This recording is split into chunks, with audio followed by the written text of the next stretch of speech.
Hey guys, what's going on? Welcome back to the Leading Edge Cricket Podcast. The fifth and final test match of the Ashes season has been and done. Today we're going to get stuck into it. It's been one of the most epic series since 2015, as everyone keeps saying. I'm Rob, this is Rich. Welcome to the podcast. We are going to break down everything about this game, all the happenings, all the goings on, the crowd, the boos, the cheers, the retirements, and everything in between. How are we, Rich? Fresh off your festival? Yeah, good, mate. Yeah, I'm all caught up. Was able to watch the whole of the day yesterday, and what a day it was!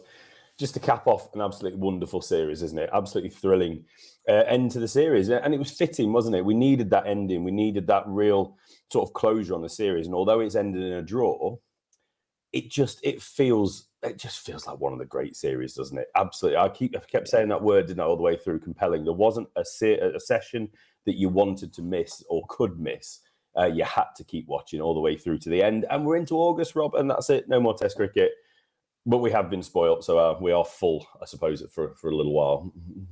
Yeah, it's 5 Test match series are a long thing, but there's something special about the Ashes, particularly this Ashes, where the 5 Test matches have gone so fast. Yeah. Because it's almost been every single week. There's been so much gone on. It's hard to even remember what happened in the first Test match, second Test match, third Test match, because it's been elite level cricket. Yeah, absolutely. Like I said, it has not been a match that's not had its as a standalone, just amazing stuff that's been going on. It feels a long time ago. It really does. And also for Australia as well, must be said, they played the World Test Championship ahead of this as well, didn't they? So when we're talking about Pat Cummins playing 6 Test matches in a row. Maybe he's rethinking the captaincy thing now when he's like, I could have done with a couple of games off on this one. So it's been a hell of a run, hasn't it, really? But it has been crammed in such a short period of time in order to accommodate the ridiculous British English calendar of cricket now. So we can't just keep it moving forward, because we all really do want a bit more Test cricket as we move into August. Hopefully the driest month of the year. Hopefully, because it's been pretty miserable the last few weeks here. But yeah, we're not going to talk about rain too much, are we, Rob? Other than, Old Trafford, everybody. Old Trafford. Yeah, why didn't you win 3-2? Well, let's not go down that one. Yeah. So what we'll do, we'll have a quick recap of the team selections, what's gone on during the game, and then we've got something as long as my arm in terms of talking points to go through. And every Test match has been the same, where there's not just one thing to talk about in the Test match. There's multiple key moments going on, and just excellent, exceptional Test cricket. Yeah, absolutely. And just me sort of half joking about Old Trafford, obviously, I do think without the rain, England would have won that Test. So therefore, looking at it in very, very simplistic terms, 3-2. But what I also love is that Pat Cummins has said missed chances, ruining missed chances. They dropped, 5 catches they dropped in the first innings of this game? They're ruined missed chances. Yeah. We think we should rue the chances we missed in the first and second Test. So therefore, it could have been a different score again. I love the fact that at the end of this, both captains are saying, do you know what, 2-2 it's from their perspective probably about right. And we've missed chances. And actually, we've also missed chances. Could have been very different. But 2-2 at the end of it, I think I'm nearly there to say I think it's about right. I don't think you can be wrong, because the first 2 Test matches England lost, which is fact.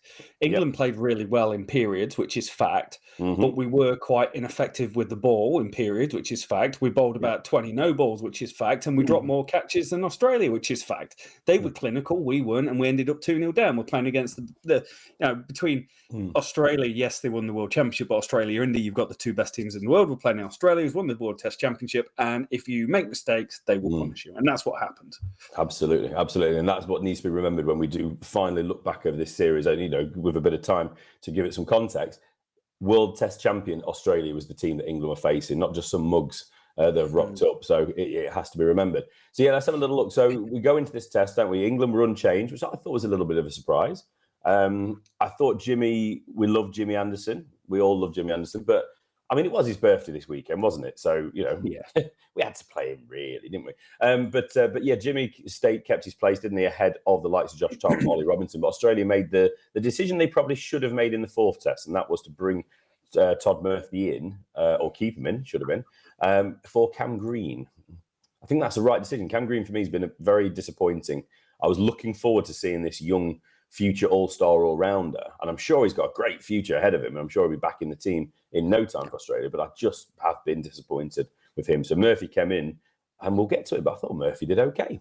Looked good, both with bat and ball. Yeah, he did. He didn't, other than one delivery to Root, which kept low and turned, I didn't feel like he turned it heaps, but he got a decent amount of drift, decent control. Yeah, 6 wickets in the game, made an impact. Yeah. Did a bit of a Mark Wood cameo with a bat, knows how to hit sixes. Yeah. What more do you need? What more do you need? So it was absolutely a good decision from Australia in that respect, wasn't it? So we'll just go through. We're not going to go fully in the innings, but just as a satellite view, if you like. So 283 England. Australia finally won a toss. Well done for finally choosing the right side of a coin. 4 for England, 1 for Australia. There you go. One less thing that Australians can moan about this time round. Yes, I said moan. So that's 283 for England in the first innings. Australia followed up with just 12-run lead, 295. Then England got on and set this game up, didn't they? 395, a game high score, and then Australia were dismissed for 334 in the final innings.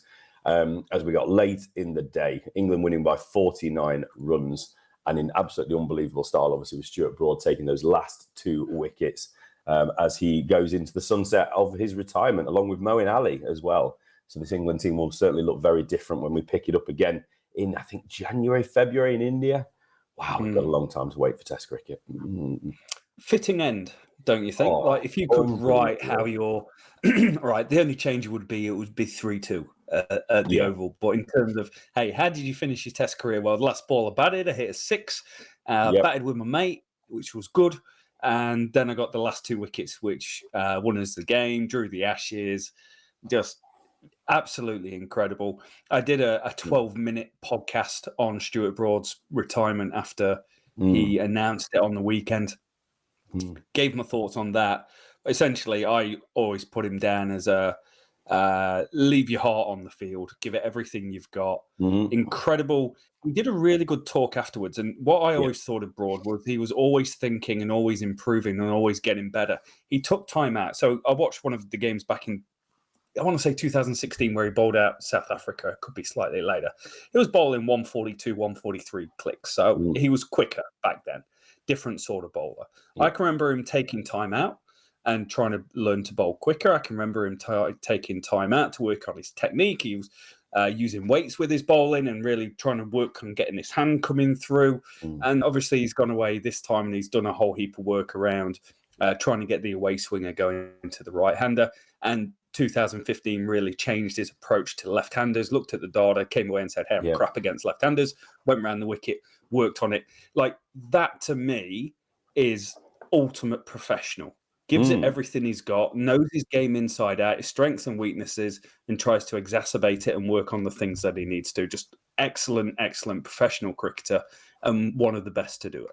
Yeah, absolutely. And there hasn't been a better sight for an English cricket fan when you're seeing Stuart Broad running in, when he's in absolute rhythm. I'm talking 8 to 15 at Trent Bridge. Those spells that we spoke about the last test, didn't we? You made the comment about arguably he's one of the best, if not the best, spell bowler you've ever seen.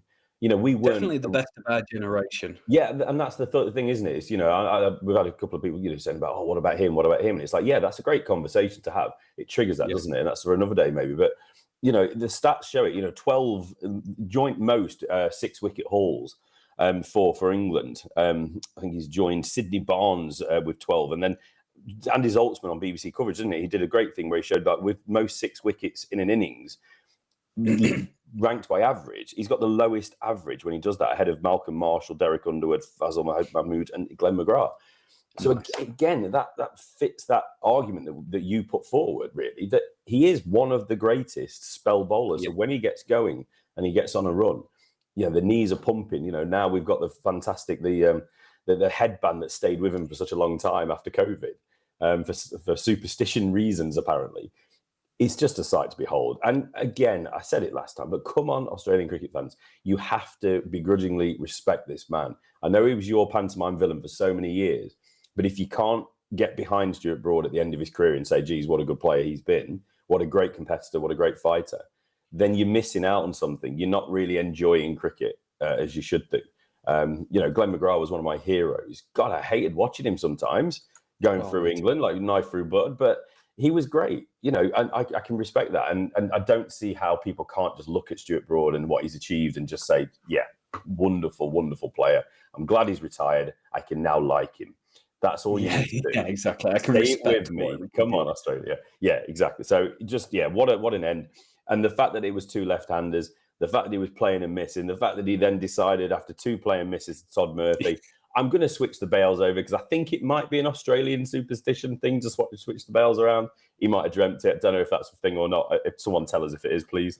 And then he gets a wicket next ball. Then he runs around like an absolute madman. And then obviously it was set up to wrap up the test and the series with a final wicket. So he ends with a 6 off his last ball and a wicket off his last ball bowling. It's just the right end for Broadie, isn't it? And it's just... I'm almost speechless for him. He's a Nottingham boy, isn't he? Came through at Leicestershire first, then he's been at Notts, and he's a big Forest fan like I am as well. Love the guy. Just so pleased that he's ended on his own terms. And more players should retire in the way that Broad has at your peak, knowing that the crowd want more. Don't just keep going and going and going and going. I hope that's not the case for Jimmy Anderson. I hope this is just a down series and he comes back strong over the winter. But this is how you retire as a top-level international sportsman. Yeah. Good luck. It was almost a bit of a surprise, Broadie, because huge. Before he'd said about the addiction of Test cricket and like what it means to him, and he retweeted, there was the famous Atherton versus Donald at Trent Bridge in 1998 video going around. That was 15 years ago this week. And he was there in the Radcliffe Road middle section with his dad watching it, and I was in the Radcliffe Road middle with my dad watching it. And he was talking about how it solidified his love for cricket, and it did exactly the same for me. We took different paths and we had different talent levels, but it meant the same thing. And just engaging, all-encompassing Test cricket at its absolute best. Yeah, absolutely. So that was Broadie. So where do you want to go next? I mean, like I say, he had a great series as well, didn't he? Obviously, second leading wicket taker, just behind Mitchell Starc, who we'll have to talk about Mitch at some point because he missed the first test, didn't he? He was selected for the second test after missing out, and he was exceptional. He really, really was. But let's start rolling through a little bit. So where do you want to go next, Rob? I'll let you decide on the topic. Let's start with England's batting, I think. Yeah, okay. So it's the night and day, but the night and day became even more night and day to me during this game. Like, fourth test match, we spoke about Australia's approach. Very negative selections, very negative outset in terms of trying not to lose rather than trying to win the game.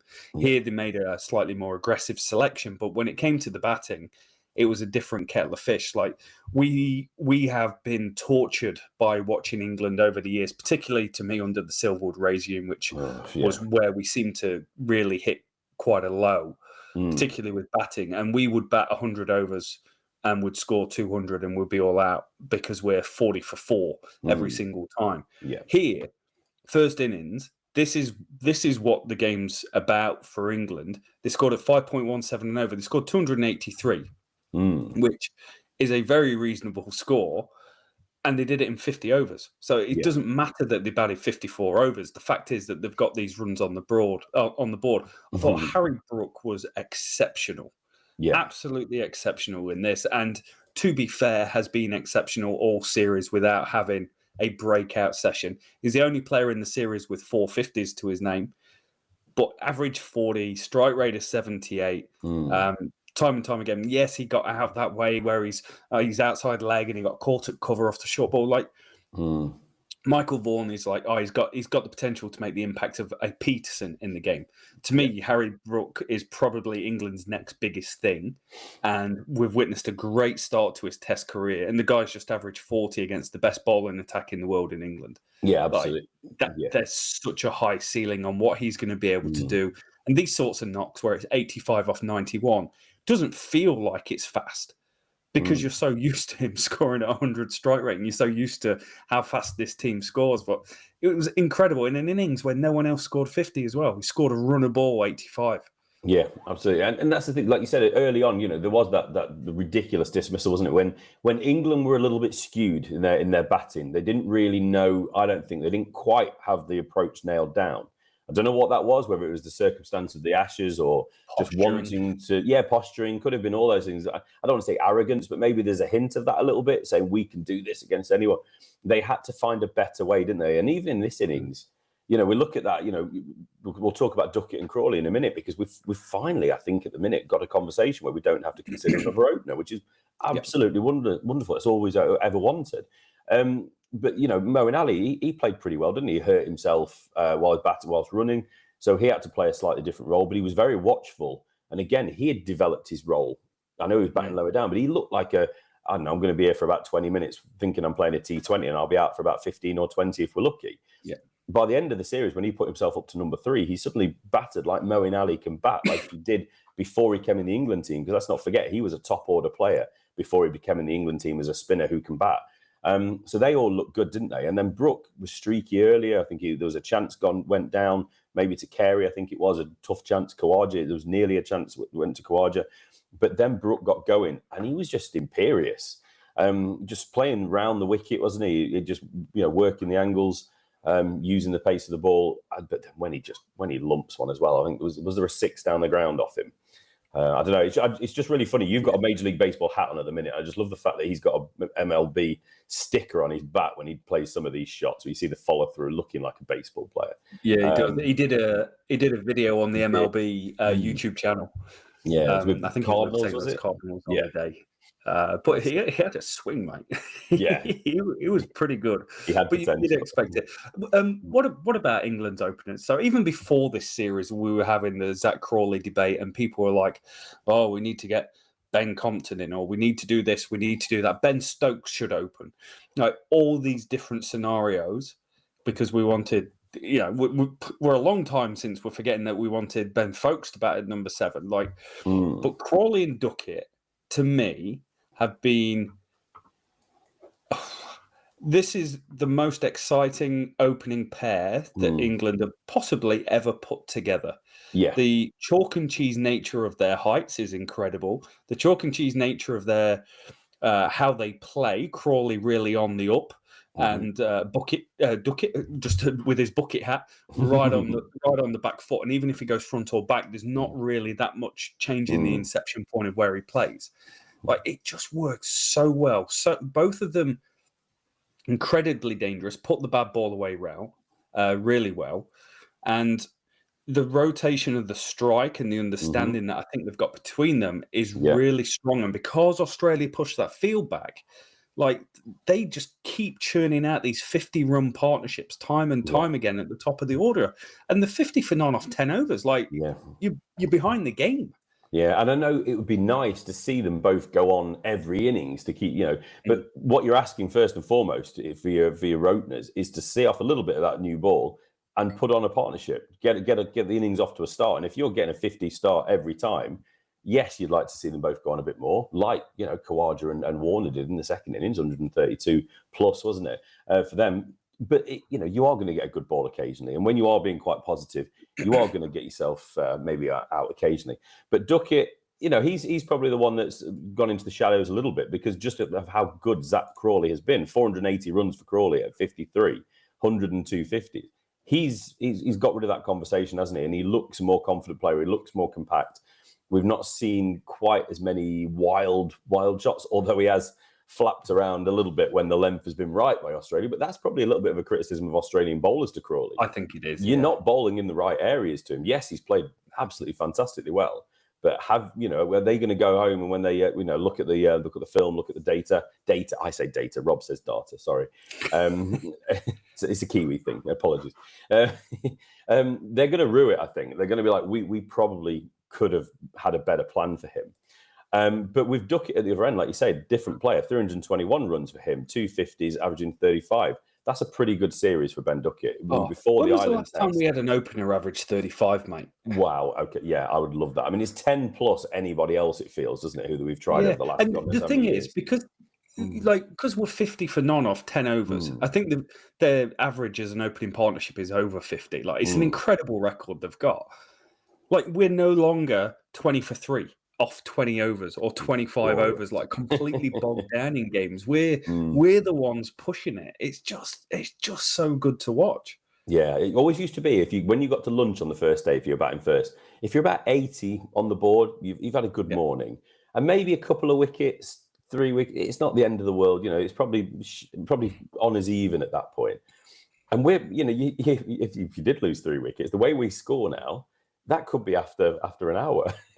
Yeah, that's it. We've got 54 overs to be bowled out for 280. It's just crazy. Yeah, absolutely. So I think the openers have really settled in, and the pundits have made the great points, haven't they, about the lengths that you have to bowl for the two are completely different. So if you are rotating the strike, it's not just left hand, right hand. It's also left hand much fuller, and then it's right hand a bit much shorter. It's a massive difference in what you're trying to do as a bowler. And if you're then given the single every time, which Pat Cummins was quite happy to do on many occasions in this series, not a criticism, it's just a different approach. It's really difficult for bowlers to really sort of nail down those lengths consistently. So maybe again they might want to rue that they didn't try and put a bit more pressure on each of those players individually by where they were bowling, but also with the fields that they're setting. So it's pretty good going. And I just want to give a little hat tip to Moeen Ali for stepping up to number 3 and being the Moeen Ali we know he has been and can be with the bat. He did really, really well after Ollie Pope obviously went out and missed the end of the series with that shoulder, elbow, I can't forget which one it was now, shoulder, wasn't it? Injury. So he did fantastically well. Root has been fantastic. He didn't really do anything in this first innings. But second innings, he looked at himself again. It's a shame, really, we've not seen more Centurions in this series. I think it feels like everyone's had one, but no one's really gone on and really imposed themselves with the bat. I think seven Centurions, all with 1 century.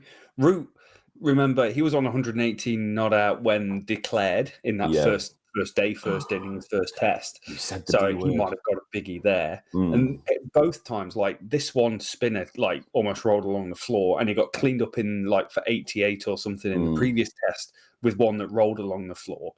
So I think like both, if they both been converted, Root's over 500 runs, and you're looking at one of the great home series, and probably the first guy since Bell in 2013 scored 3 centuries for England in a series. Yeah, it wasn't far off in a home series.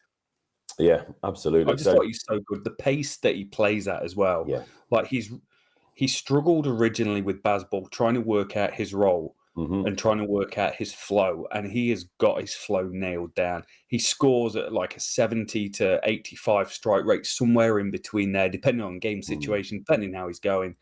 But it suits him to the ground, especially the fact he can rotate the strike as well, because the field's so defensive. Like he's just in one-day mode. He's a great one-day batter at number 3, and so much of this kind of feeds into that. Yeah, absolutely. I mean, Joe, do you know what I loved as well? Just before the end of the season, it's like Joe Root played the hits, wasn't it? We got the reverse scoop 6 out again, which I'm all over that. So keep it coming, Joe.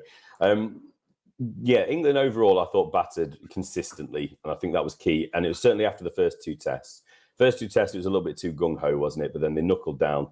Last 3 tests, I thought they really did find their groove, find their pace, find their tempo. I think is probably the right word for the batting. Yeah, not tempo. Yeah, taking risk, but it wasn't ridiculous. It wasn't absolutely just all over the place, was it? So Harry Brook as well, like you said, had a good series. We had a bit of a collapse in that first. Once Moeen Ali did get out, we did have that little collapse, which it could have been much worse, but Brook did hold things off. And then Wokes and Wood as well countered well again. Chris Wokes, unbelievable series. I'm sure we'll get to him when you want to. Player of the series as well by the Australian coach and set up, gave him that player of the series, and he also got player of the match in this one. I'm so pleased for Chris Wokes that he's come back in. He was probably the last bowler in the squad you think would get a game. Yeah. But he found his way back in the team in that 3rd test where we needed a change. Mark Wood came in as well. And Wood has been the one that really made the difference early on. But overall, it's Wokes that's made the difference. He's got that zip. He's got that bounce. He's got what I wanted Ollie Robinson to give us. Robinson, you can look at his stats, and I didn't go for many runs. He did okay, blah, blah. I thought Robinson was quite under par, but we're not talking about the whole series here. But I thought Wokes was a massive difference maker, and he gave us what I thought Robinson would and Jimmy could. And it was Wokes that gave us it, and it's fitting with Broad stepping down, with the opportunity. Everything seems to be aligning at the right time for Wokes to come in and actually, hopefully, find a way of establishing himself, with Jimmy Anderson. Yeah. It wouldn't surprise me if he gets a game in India. Like, he's played a lot of cricket in India in the IPL and things like that, different spheres, but it's all good. But mate, he was world class. To come in and make the impact that he did in every single innings, he was probably the best bowler in those 3 tests. 3 for 3 for 5 for 1 for 3 for 4 for. Incredible. 32 not out to win the 3rd test. A really important 36 in the first innings of this test. It couldn't be better, and it couldn't be further from the last time he played, because I think the last time he played was that West Indies tour where we were diabolical with the ball, and that was kind of it for like him and Craig Overton and that kind of pace of bowling. But he added a lot to the team with his bowling. He added a lot with his batting, and just all round, like, to have a number 8 that can score you a few, even in this team with this mentality. It shows why teams love a number 8 that can bat and not have a long tail. It just gives you more room for error. Yeah, 100%. And when you look at just a quick one on his stats, you're looking at 19 wickets in the 3 games, an average of 18, Rob. It's ridiculous. He's on pace for 31 wickets if you extrapolate that across the 5 tests. I mean, that's something, isn't it? That is something. I mean, like we say, Mitch Starc finished leading wicket taker with 20, let me have a look here, 23, just 1 ahead of Stuart Broad. That was pretty good going in 4 tests. So again, add another test match onto him, move those stats up again. They were the 2 standout bowlers for each of the 2 sides. So wonderful for Wokes. So Mitch Starc was the leading wicket taker in that first innings, wasn't he? He took 4 for 82, did well. I mean, economy rates, you need to forget about the economy rates, because it's can you take wicket delivery, taking balls? And that's sort of the England mentality, isn't it, under McCullum and Stokes? See, I didn't say it. I didn't say the B word. Yes. That it's about creating opportunities and wicket-taking deliveries. If you're going at 5 and over, it's not the end of the world. Yes, you would like to create a bit more pressure, but it's not the end of the world. And Mitchell Starc has done what you need as a captain, and that is take wickets consistently as he's coming in. He takes them in clumps as well. So it's really pleasing to see him do so well. And Todd Murphy, 2 for 22. After getting pumped first ball, came back and got a wicket in the second ball, didn't he? So credit to him. I thought Starc was exceptional all series, to be fair. Yeah. He was constantly at 90 mile an hour, constantly. Bowled some incredible deliveries. Remember the one that came back into Ollie Pope and cleaned him up? But he was constantly there. The ball that got Stokes out, I think Stokes kind of played the wrong line. He didn't do that much. He wasn't like the ball that got James Vince off the crack in Australia a few years back. He was just incredible, incredibly consistent. He was struggling with injuries and still putting off scans, going, I don't want to know. I just want to get through the game. Yeah. So he might have to have a little bit of a break depending on whatever's going on with his body. But to bowl that speed, that consistent, and to be that dangerous, just incredible player. And constantly, might be last year, might be the last couple of years, declined the IPL to play Test cricket, because he wanted to be ready for the Ashes, wants to represent Australia in red ball cricket. Yeah, it was nice what Stokes said at the end of the game, wasn't it? Talking about how you've got basically not just 22, but he basically said, every player on both teams, this is the pinnacle. Test cricket is the pinnacle. Ashes is the absolute pinnacle. Certainly in our opinion, it is. And these guys all want to play. They want to prioritise Test cricket, and that is just brilliant for me to hear on both sides of the world. Basically, Australia and England have got that prioritisation of Test cricket, and we need it. And I think Australia are going to come again as a different side going forward. They're going to have a change. David Warner, probably we need to talk about him. He probably won't be around much longer. We probably won't see Khawaja in England again. I don't know how long Khawaja wants to go for. He's certainly had enough of people giving him some crap, either in the long room or as he's people leaving the field. He's got a short fuse. Let's put it that way now. It's going to be a different team, isn't it? But I think they like probably how England have played this, and I think they're suited. Their mentality is suited to a style of play that is English. And I know that's going to hit hard, Australian cricket fans. That you're going to have to copy something that England's doing, but. Come on. Good ideas come from anywhere, don't they? Ponting was loving it, mate. Ponting was all in, drinking the Kool-Aid next to Baz McCullum in the thing afterwards, like just loving it. How do we do this? How do we do it? Yeah, absolutely. And I want Australia to take this brand of cricket and run with it, because I think they could be damn good if they do. Whether Cummins is the man going forward, I'd love to know what people's thoughts on Pat Cummins as a captain. I think he's one of the best bowlers out there. Love him. Seems an absolutely top bloke as well.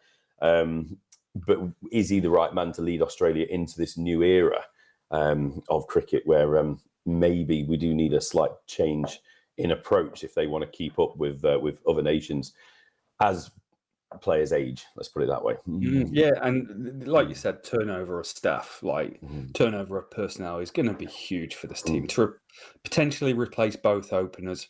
Starc's 33, Hazelwood's 32. Pat Cummins has had injuries in the past. In fact, he's going for a scan today, I think, on his wrist or his hand or something like that. Yeah, he was and potentially Nathan Lyon moving on. Like, they've had such a secure bowling attack time and time again for so long. It's going to create opportunities for a Sean Abbott or someone to come in and make it count.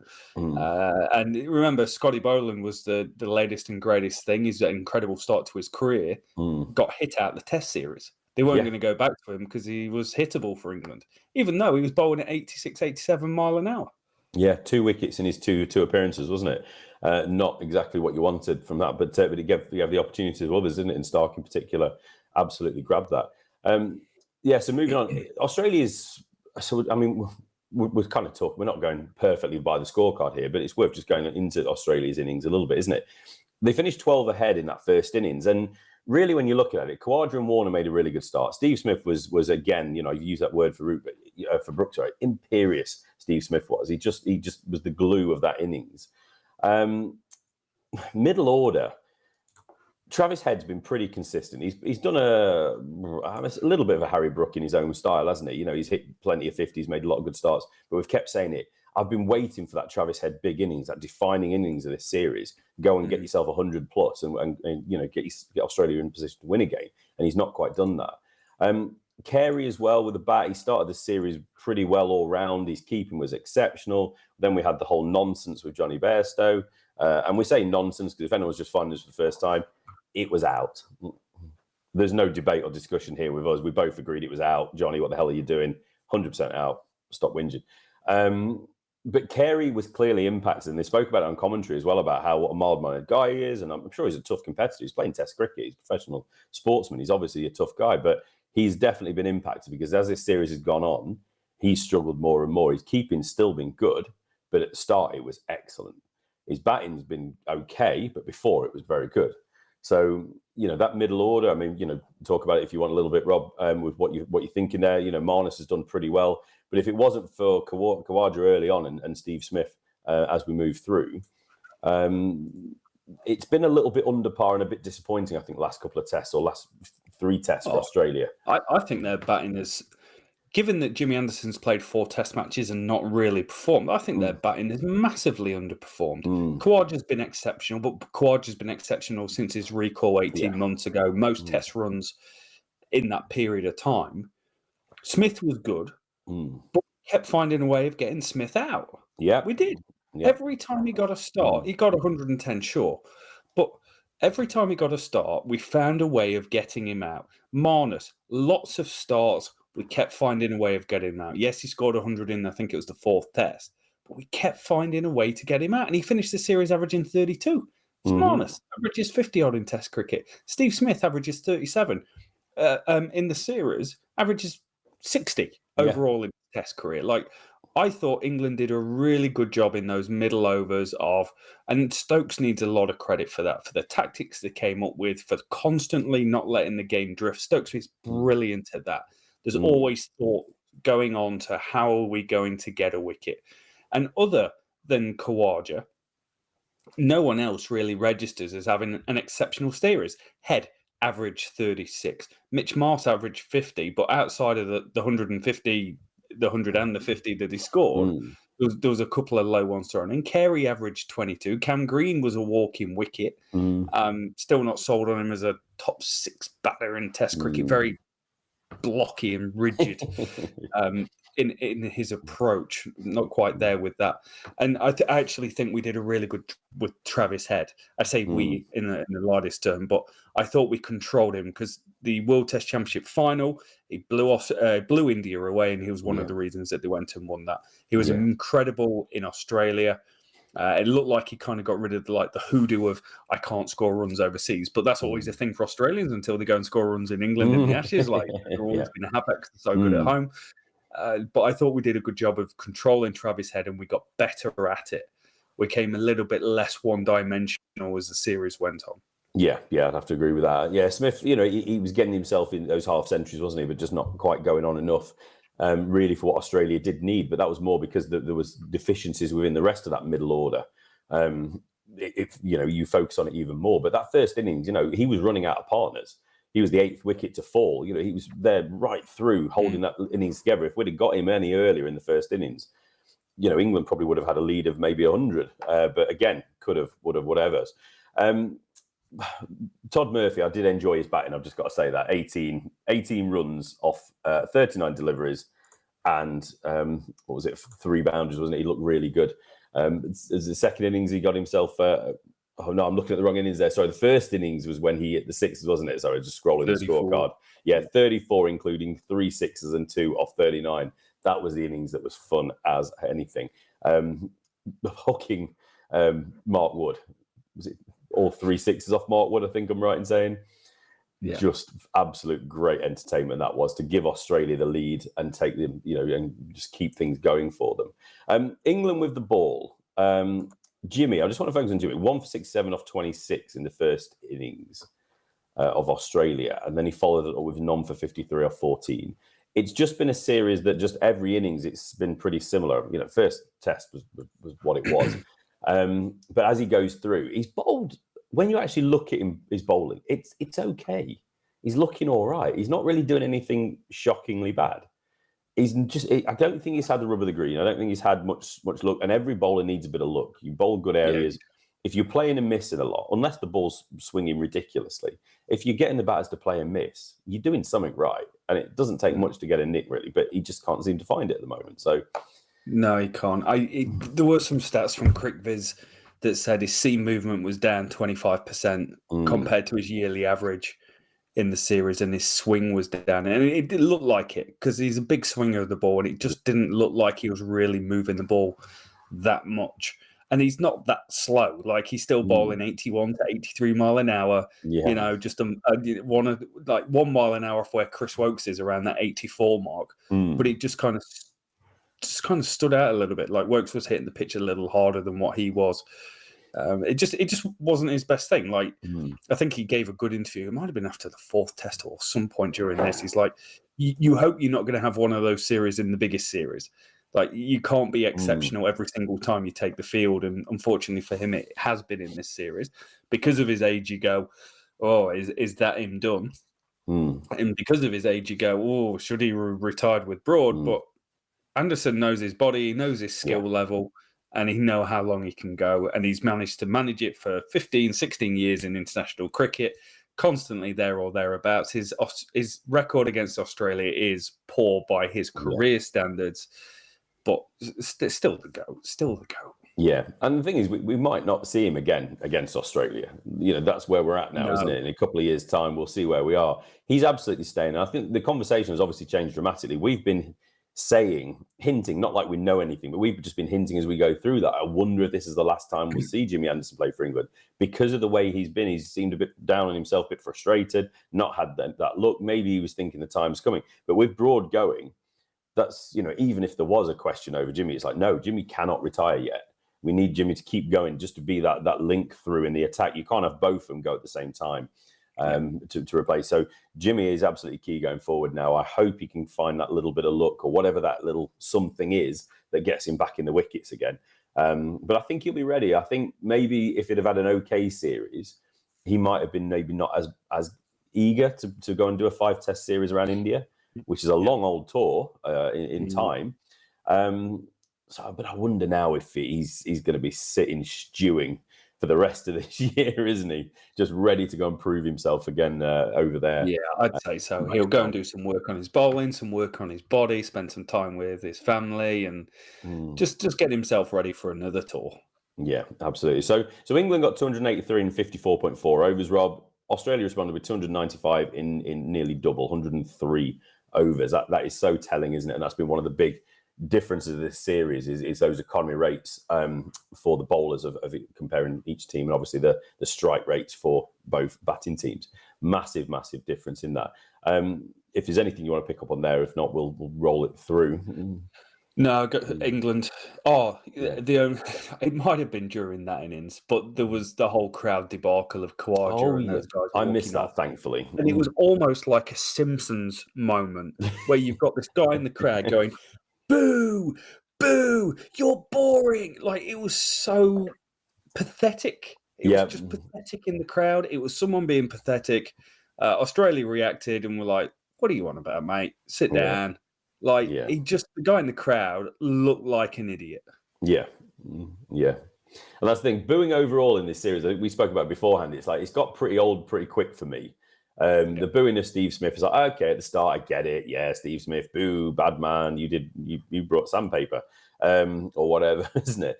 Then we had the whole Carey and Cummins thing, which I didn't think either of them deserved the crap that they got for that.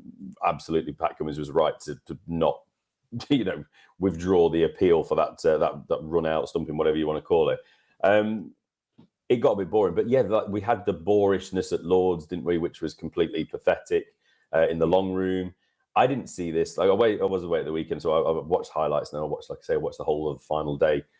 I can't be bothered with it, and it always seems to be in these London places, at least with like Headingley and Edgbaston and others. You're getting people on the terraces giving them like the crap that Australian crowds would give English players and fans over there. But when it's Lords in the Oval, it always seems to be a little bit more, I don't know, I don't want to get too classist again. I got in trouble last time for that.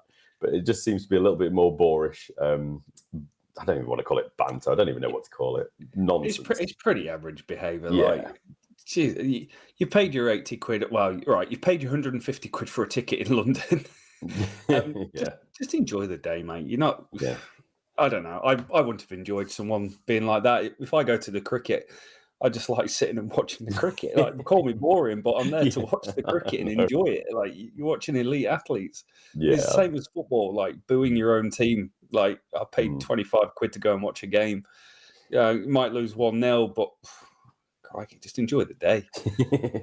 Yeah, absolutely. So we've kind of spoke about England batting, haven't we, again? But I just, we need to talk about Johnny Bairstow, 78 off 103 balls. Yeah. He was going on a pretty much run a ball for his 50, looking really, really good before he got out. Moeen Ali, it was his last hurrah with the bat, 29 off 38. We saw a few of those absolute signature Moeen Ali shots to send us on our way as well, which was great to see.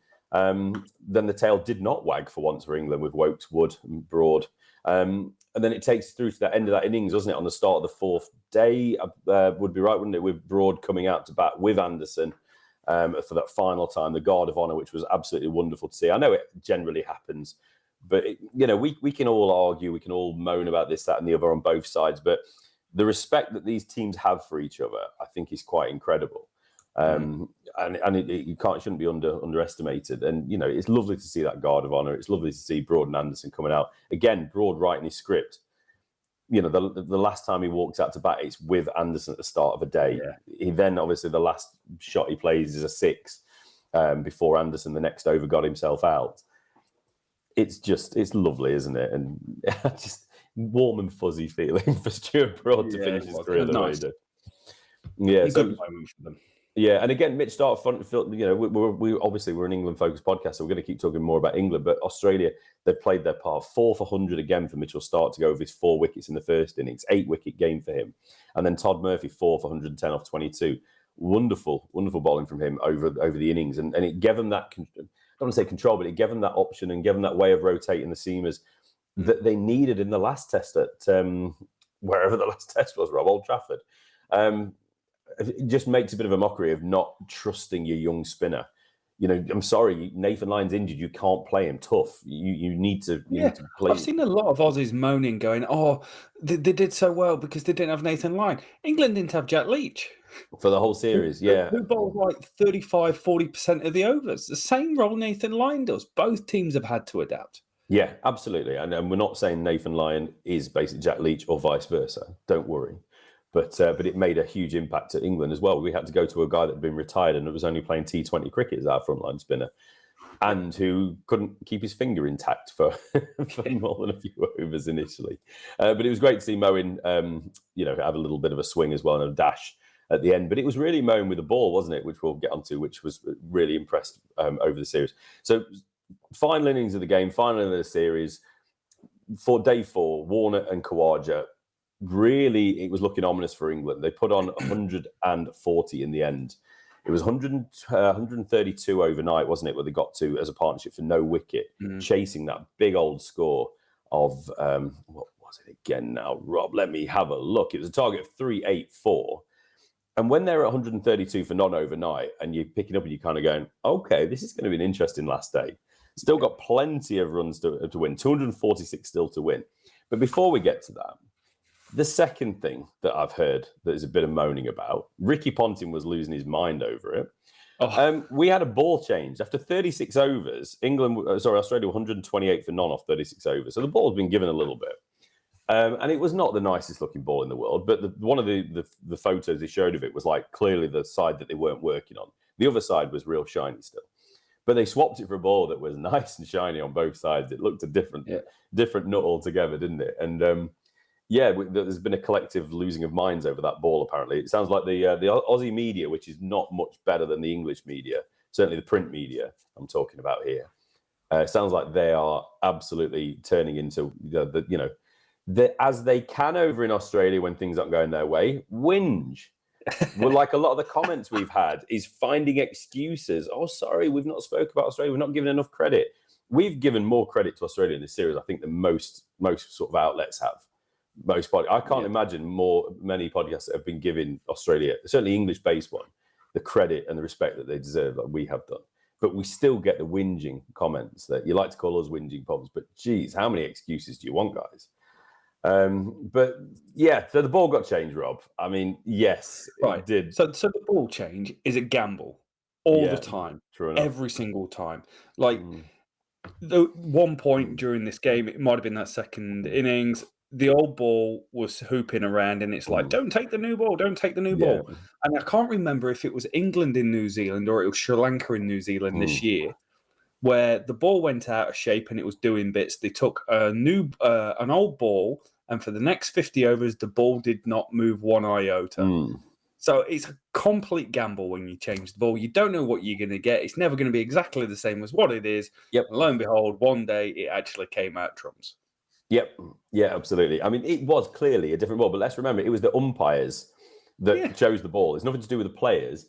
And let's be polite about this. That's not the best pairing of umpires the world's ever seen in Wilson and Dharmasena. They're not the greatest. So it's not England's fault that ball got changed. It got changed because it needed to get changed.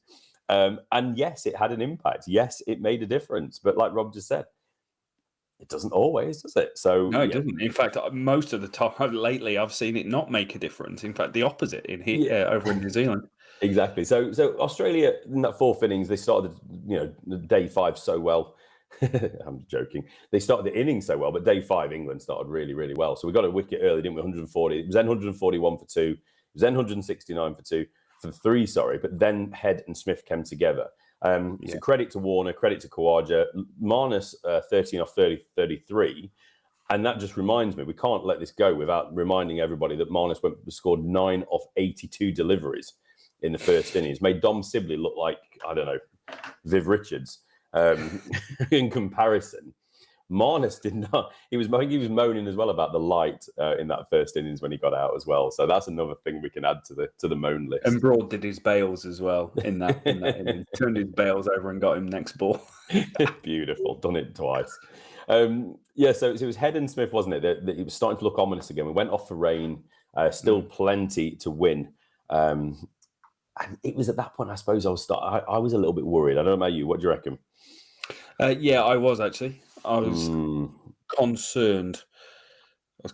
There were 3 down. It was 3 a.m. in New Zealand. I woke up, checked the score, yeah. and went, I'm going to have to watch this, aren't I? Yeah. Yeah, they needed another 146 at that point, didn't they? And it was going to be an 8:20 p.m. local time finish, 47 overs to be bowled. I mean, you're looking at that, it's not much over 3 and over, is it, to finish? And Smith's going well, Head's going well, but it wasn't long after, was it, that Moeen came into the attack. And this is what I want to talk about. Moeen, he's done well in this series. He did come into the attack and he took that wicket of Travis Head. He then came back a couple of weeks later for Mitch Marsh. I think Chris Woakes got the one in between. And it was 3 wickets gone in pretty short time, wasn't it? And then England, I don't think it was a procession at this point. But once you've got the wickets of Head, Smith and Marsh all gone at the same time, you're into the tail. You're asking Alex Carey, who's a shadow of his earlier series self for the bat. Then it had to be England's win from that point. Yeah, it did. There was 4 wickets in about 4 overs, like between 73 and 77 overs, somewhere around there. It was, I'll give you taking a wicket every over it. And for all the noise we've given Johnny Bairstow, like I tweeted about it, for all the noise Johnny Bairstow got at the start of the series, he's finished the series averaging 40. And he takes one of the great catches standing up to the stumps. Unbelievable. Yeah, for Mitch Marsh. Inside edge, onto the legs. And it's not even close to him. It's like it's going to slip and it probably wouldn't reach slip. Like just one of the great catches. Yeah. And, given when we announced the squad for India, no one will remember that. We'll just remember where he really struggled. But he deserves a lot of credit. He's got a lot of gumption, that bloke. Yeah. A lot of backbone. Puts up big performances for England with the bat time and time again over the last few years. And with the gloves, you've got to say the last 2 test matches has been a hell of a lot better. Yeah. Oh, 100%. Yeah, it's night and day. But, maybe some of that criticism actually did hit home. And, it sorted his keeping out a little bit because it had been under par. As simple as that. And we said before, as much as he might not like the criticism he got with his keeping for various reasons, it was still warranted criticism. And if, again, looking at opportunities and missed opportunities like Australia are doing, like we're doing as well, if Johnny Bairstow had snaffled a few more of those chances in the first couple of tests, we might have been looking at a different story. Not looking just at him, but that was a big part of where England fell short in the first couple of tests. But he's finished so strong, and it really does help him going forward. It was four wickets, Rob, for 11 runs in 3.1 overs. Was that little spell when Moeen Ali was going, and when we got the wickets of Head, Smith, Marsh, Starc. And then Cummins and Murphy came together a little while, didn't they? England just batted really well. Carey, credit to him, though, he did stick around for 28 off 50 deliveries there, but we got through him. Todd Murphy hung around as well at the end, but it was just, Cummins attempted the pull, didn't he? He was up to Ben Stokes' leg slip, who did actually catch that one rather than the one that he'd caught and then decided to celebrate too quickly, smack on his thigh, and it wasn't a catch. If there's any questions, that was not out. Let's not even talk about that. No one's going to ask that one's a catch. So I don't even know why they reviewed that. I'm very confused by that. I saw a lot of noise on Twitter, like, England, rah, rah, rah, rah, spirit of cricket, da, da, da, da, da, da. Like, it was just not out, mate. Let's just move on. He's not caught the ball and then he's thrown it on the floor. I think it was just one of them confused passages of play where I don't think anyone knew what was going on. I think probably you had Moeen Ali and others going, well, yeah, it was definitely off his glove, and I saw Stokes catch it. Obviously, then Moeen Ali's turning away to the umpire when he chucked the ball on the floor. So, yeah, it is what it is, isn't it? But yeah, then that obviously set up that absolutely unbelievable finale where Stuart Broad took the wickets of Alex Carey and Todd Murphy, almost identical deliveries round the wicket, nipping away, takes the edge. Johnny Bairstow does the rest. Bang, bang, England win, 49-run win in this one. Moeen Ali 3 for 76, Chris Woakes 4 for 50, and Broad 2 for 62 with his 2 wickets in the first innings. Mark Wood bowled pretty well. Joe Root was asked to do quite a lot of bowling as well in this test match for England. 2 wickets for 20 in the first innings were very, very important. So I think this is the absolute deserved win for England. Australia missed opportunities, very unlike them in this series. They've tended to. The big difference early on in this series was Australia take a chance, it's a catch, it's out. Simple. England had a chance, we were 1-2 maybe. But as the series went on, you look at the likes of Zak Crawley and others, it's automatic. Ben Duckett in the field, underrated when we talk about the 2 openers. Yeah. Zak Crawley is a slipper. He's replaced Bairstow now as that number one slipper, because Bairstow was so important in the slip corner last year. Ben Duckett, the ball goes anywhere near him in the air, it's just steady as you like, isn't it? It's cool as you like. Zak Crawley's never been automatic at slip. He's always had like proper pan hands with the ball just flying in and then bouncing off like 6 miles. Like, but he took some nice catches and his hands looked really relaxed. Yeah, and it must be said he did put one down, diving down low to his right, wasn't he? But for a big fella like that, he's going to miss the odd ones in those places. But anywhere a little bit higher up, waist height and above, or moving side to side in that way, he's going to take now. I feel good about that. So that's how we wrapped it up. Just pick the bones out of the bowling attack really for England. If there's anything you want to say, we spoke about Woakes, spoke about Jimmy and Broady, obviously. I thought Moeen Ali played his role in the series superbly. He fitted the role of, hey, we need a number 3 and we need a spinner, and he went and did both. Deserves a lot of credit for that. Scored a 50, picked up wickets. He got 9 wickets at 50, but I don't really care about that.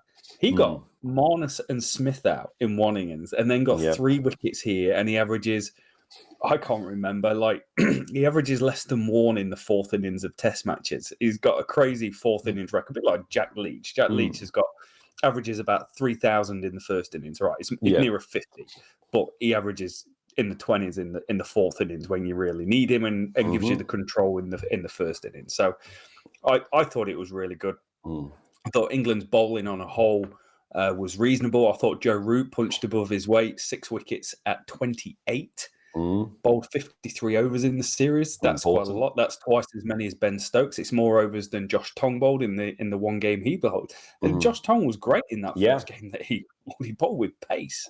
Yeah, 100%. And like I say, Ollie Robinson 10 wickets for the series at an average of 28. That looks pretty good. But I just didn't feel he was threatening enough. I didn't feel that he was just. I don't know. There was just something missing for him. It might be that I'm just not a massive fan of Ollie Robinson. The cricketer, I think he's been exceptional since he started, but sometimes if you don't warm to a player, and I don't know why necessarily. I mean, I know he's got issues with his pass and he gobs off a bit too more than I think he should do. I don't know. But Josh Tong I thought was exceptional. I think he's really, really unfortunate that he didn't get another go in this series. I thought he really deserved that. Woody made all the difference, didn't he, Mark Wood? Fantastic to have him in. Credit to him as well in this final test. Apparently, he had a bruised heel and he was struggling to walk on it, let alone steam in it and bowl at 90 plus mile an hour. Still bowled like 88 mile an hour. Yeah. And we did never expect that Mark Wood's going to play 3 tests on the bounce and in pretty short succession as well. So that's been so important for us that he was able to do that. Broad was able to bowl in all 5 tests. We had that consistency there. Jimmy, I think, was maybe a little bit fortunate to play in 4 of the test matches. I'd say I think maybe if it wasn't Old Trafford in the 4th test, I think we'd have probably seen Josh Tong in. Maybe Anderson back for this final one. A positive from Anderson is generally he does give you really good control. Yes. Even if he's not taking wickets or looking menacing, he is going to give you a level of consistency, which, again, Stokes enjoys that. He's not got it from Jack Leach. He was definitely getting it from Jimmy. Yeah, 100%. So just on Moeen Ali as well, you mentioned 4th inning, 63 wickets, an average of 23.17. So he's finished his career, I think, with an bowling average of close to probably like 36 or something like that. So that just shows you what an impact he has. Zolt's Cricket as well on Twitter, that average in the 4th innings is only 0.03 higher than Shane Warne's 4th innings bowling average. That's close. So that's not bad going, is it? That's pretty much on a par with that. And Moeen Ali, just to give him his fair dues, he finishes his test career 3,031 runs and 201 wickets for England. And I love the fact at the end when they were asking him, he didn't have all the fanfare, but he did walk off the pitch at the end with Stuart Broad. So obviously it was all known already in the dressing room that Moeen Ali is retiring again from Test cricket after answering the SOS call, the text message from Stokes. And it was lovely, wasn't it, when he was talking about if Stokes maybe sends you a message, India ? He said, I think if I get another one, I'll probably just delete it. So he's like, no, I'm done. So we all expected that, didn't we? What do you make of no drinks together in the changing rooms? A lot's been made out of that. It sounds to me as misunderstanding. It sounds like they had plenty of drinks in a nightclub later on in the night, doesn't it? It's another whinge. It's another moan. It's another way of trying to divide and just put a wedge in between the two teams. When all I've seen this series is exceptional cricket played really hard by two teams absolutely going at it. The number one team in the world, Australia, going against this team, a little bit of an upstart team, really, aren't they, with a new brand of cricket, trying to say that we're going to reinvent the game. And I think it's put a lot of noses out of joint in Australia, or out of place, whatever the saying is. And it was an Aussie journalist, is it Sunderson, who is very, very good at what he does. But I think he got the wrong end of the stick. You know, the Aussies were waiting around, but England have said, look, we had a lot to deal with. We ran over the time. You know, you lose time. You're never sharing a dressing room again with Stuart Broad. You're never sharing a dressing room again with Moeen Ali. We don't know what else is going on in there. They ran over apparently having drinks, and the intention was always to have drinks. They didn't. Misunderstanding. Australians were waiting around. They went off. Fair play. You know, I just don't see a problem with it. Obviously, it's always nice that the teams do hang around and do that. I'd be shocked if they didn't already spend a bit of time together before they sort of went their separate ways in the dressing rooms. Mm-hmm. But it's a lot of nonsense about nothing again. I don't see the problem. I mean, there'll be people in the government, I'm sure, that'll start moaning about it. They'll find a way of being massively offended by the fact that England did this. Oh, the moral authority and all this nonsense again. But I mean, come on now. I bet they were on the piss, you know, in London last night, having a great time together. Oh, they would have been smashing it. Looking at wrap up then, guys. So let us know your comments on the series in the comments below. That's where the comments section generally is. Yeah. You can catch us on Twitter at Leading Edge Pod. But Rich, finish on this point. Yes. One, we've got no men's international cricket till October when the World Cup rolls around. We've got the 100. We've got some women's games going on, and there's a bunch of England under-19s games going on. Yep. Women's cricket will be worth watching. Under-19s might not even be on TV. So you've got the 100 and a bit of Royal London Cup being streamed on YouTube. Mm-hmm. What is, like, the 2005 series was epic. What do you feel the lasting impact of this series on? Because that 2005 series has lasted in the memory and is being passed down in the next generation. What do you think the impact of this series is going forward? That's a damn good question. I think Test cricket needed a boost, and I think it was absolutely at a time where it needed a bit of life injecting back into it. And I think that's what will be its legacy. I think there's going to be, already from last summer, and I'm not just trying to say this is about England, but first off, last summer, I think a lot of teams were looking at England and going, you know, can they do it on a wet Tuesday night in Rochdale? That was the question, wasn't it, Rob? So, can they do it against Australia? Can they do it? Well, they did it against India at the end of last year. They did it against New Zealand. They've sort of had to go against South Africa and Pakistan. They've done it against Australia now as well in a brilliant series. I just think maybe, and Australia, I should really say, Australia have made their mark in this one as well, and they've played their part unbelievably well. Test cricket is alive. Test cricket is absolutely the pinnacle of the sport, and I think other nations will be looking at this and going, "This is what we need to do. We need to catch up." Remember when T20 started? I won't ramble here, but you know when T20 started, people didn't take it seriously, but then teams quickly got going and got caught up, and it became a great format. You know, because they were playing more positive. It was like 120, 130 with the scores or something ridiculous early on. And now we're talking 230, you know, as more of a norm. Test cricket, it's looking after Test cricket. That's what this series is going to be. Yeah, it is. And the other thing is all the best players are playing Test cricket in franchise cricket around the world. So what are those players best suited to? Are they best suited to blocking, or are they best suited to scoring runs? Yeah. The answer is probably going to be scoring runs. And I know I've gone into depth on, maybe slightly over the top, but calling this Test cricket's last great hurrah. But the fact is that Test cricket is thriving, but it's only thriving in 3 countries. Yeah. The rest of it financially doesn't stack up. No. There's a great article, and if I find it, I will link it. But it talks about the cost of hosting a test match being somewhere in the region of around 1.5 million. So that's why you don't get reserve days because of all that sort of jazz. But there's a long way for Test cricket to go to keep thriving. And I think both teams, meaningful Test cricket, positive Test cricket, has a long way to go to keep fighting the good fight for the red ball cricket we love and keep it alive. Absolutely. Long live Test cricket, Rob. That's what we would say. Before we close out, I just want to say thank you for anyone that's still with us now for this podcast. You're an absolute star. Love you guys. But overall, this has been such a great series for us. I think having so much interaction, so much traction with what we're doing here. And it's been fantastic with England fans, Australia fans, cricket fans from around the world getting in touch, getting in the comments, and 99.9% of it has been a joy. It's been fantastic. Depending on how I wake up, I've either been really polite and nice, or a bit edgy, bit sort of less polite in some instances. Depends if it warranted politeness.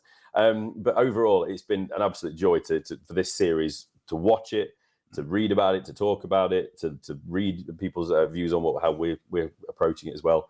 It's just been a joy, Rob. I've absolutely loved this series, and I'm just so disappointed that as we hit 1st of August, there is no more Test cricket coming this summer, and Australia are away now. No 50-over competition or anything like that between England and Australia, because that's what we needed now, is a T20 series or something to just keep this going a little bit longer. So it's a little bit sad that we're ending it as we are, but or as Baz said, another 5 Test matches off the reel.